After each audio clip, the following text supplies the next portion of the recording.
pouvoir d'attirer le serpent tout en protégeant la jambe du pisteur. Le remède agit encore comme un lubrifiant. En imprégnant un tissu qui entoure la jambe, il facilite sa pénétration dans la gueule du reptile.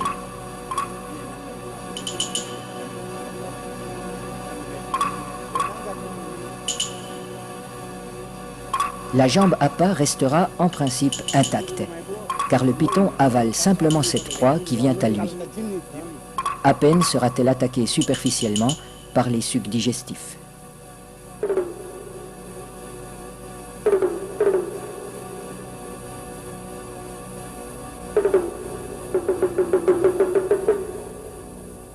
Cette chasse n'est pas sans risque. Un python particulièrement puissant pourrait entraîner l'homme dans son repère. La jambe restée à l'extérieur limite ce danger, mais le pisteur court le risque d'être désarticulé.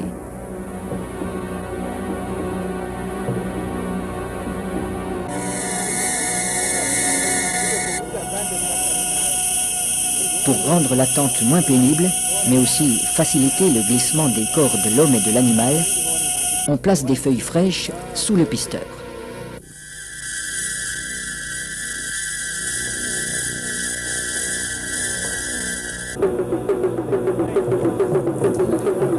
Sa jambe est déjà avalée au-delà du genou quand il commande qu'on le tire en arrière.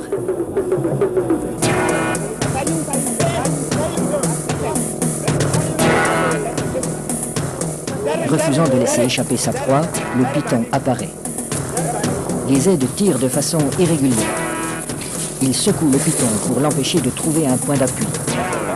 Le pisteur relève son pied à angle droit pour ferrer le serpent, à la manière d'un hameçon.